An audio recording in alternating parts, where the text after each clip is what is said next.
को लाइए चरणजीत सिंह सापरा।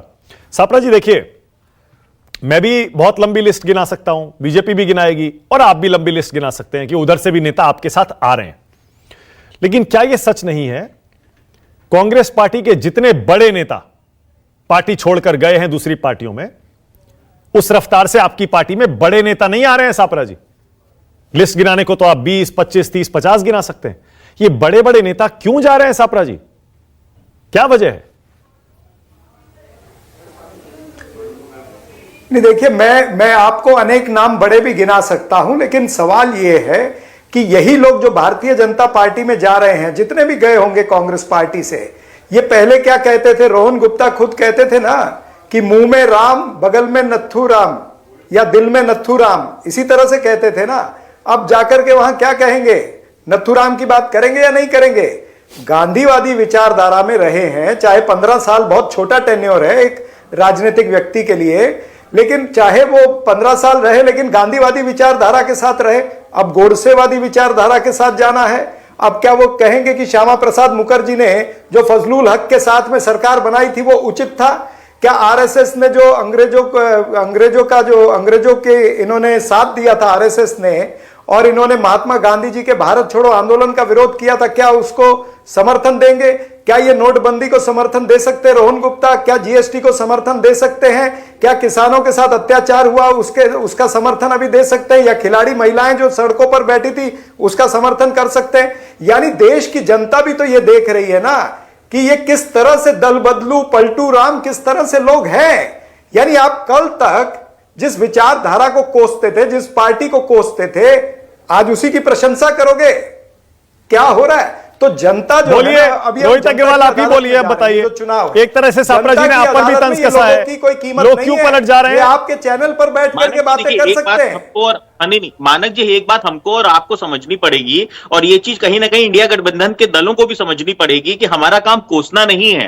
हम किसी को कोसने के लिए नहीं बैठे हैं, ना किसी की विचारधारा को कोसने के लिए बैठे हैं, क्योंकि कोई भी विचारधारा देश विरोधी नहीं है। वो चाहे इंडिया गठबंधन की भी विचारधारा हो, वो भी देश विरोधी नहीं है। विपक्ष का काम है सरकार की कमियों को उजागर करना, और सरकार का काम है उन कमियों के ऊपर काम करना। अगर विपक्ष अपना काम अच्छे से कर रहा है, और अगर ये कह रहे हैं सापरा जी खुद कि हम कोसते थे, तो इसका मतलब हम अपना काम स्वयं अच्छे से कर रहे थे। और मनोज काका ने कहा हमने लाठियां खाई, तो बिल्कुल हमने लाठियां खाई, और वो लाठियों के निशान हमारे संघर्ष की निशानी है कि हमने ट्विटर पे राजनीति नहीं की, हमने जमीन पे राजनीति की। जब हम विपक्ष में थे तो ईमानदारी से सरकार की खामियों को सरकार तक पहुंचाने का काम करते थे, और जब सरकार उनके ऊपर काम करके कहीं ना कहीं देश को आगे ले जाने का काम कर रही है, तो हम बिल्कुल अरे कमाल करते हैं रोहित, एक सेकंड आप कमाल करते हैं। आप कहते हैं 1 महीना पहले तक यही सरकार किसान विरोधी थी, 1 महीने बाद यही सरकार किसान समर्थक हो गई, इसीलिए आपने पाला बदल लिया। ये कैसा तर्क हुआ 1 महीने में?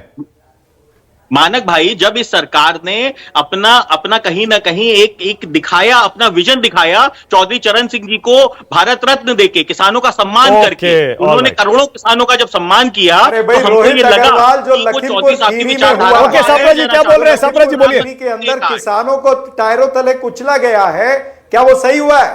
कह दीजिए भारतीय जनता पार्टी के जो मंत्री थे, मंत्री पुत्र थे, उन्होंने ठीक किया। लखीमपुर में किसानों को टायरों तले रोन दिया, आज वो बेल पर बाहर है, आप उनका समर्थन करते ना।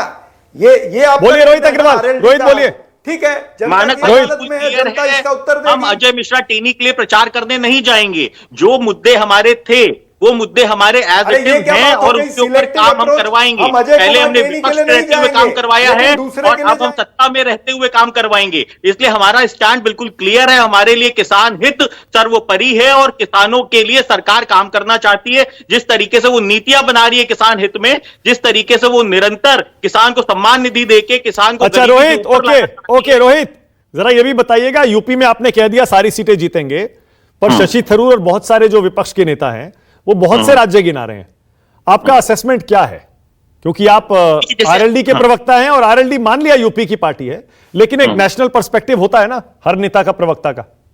हाँ, देखिए मानक भाई, पहली चीज तो राष्ट्रीय लोकदल खाली यूपी की पार्टी नहीं, राजस्थान में भी हमारा नेतृत्व है और राजस्थान में भी हमारे एक विधायक हैं। पिछली बार जो कांग्रेस की सरकार थी उसके पास 99 विधायक थे और एक विधायक हमारा था, उसी से 5 साल इनकी सरकार चली है।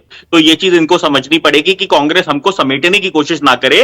राष्ट्रीय लोकदल ने देश को प्रधानमंत्री दिया है और राष्ट्रीय लोकदल का नेतृत्व कहीं ना कहीं एक बढ़िया विजन रखता है देश की राजनीति के प्रति। देश में जहां भी किसान है, चौधरी चरण सिंह जी के मानने वाले हैं, उन सब के लिए हम प्रतिनिधित्व करते हैं और चौधरी साहब के मानने वाले करोड़ों लोग, मतलब 370 बीजेपी की आ रही है ना, 400 एनडीए की आ रही है। बिल्कुल बिल्कुल। और 4 जून को 400 पार जो हमने कहा है, मैं आपके साथ डिबेट पे रहूंगा और आप स्वयं देख लीजिएगा कि सापरा जी आपको ढूंढे नहीं मिलेंगे, मनोज काका का फोन स्विच ऑफ मिलेगा आपको। तो मिलेगी कि समाजवादी कांग्रेस और इंडिया गठबंधन के प्रवक्ता ढूंढने के लिए क्या कह रहे हैं सापरा जी, क्या कह रहे हैं सापरा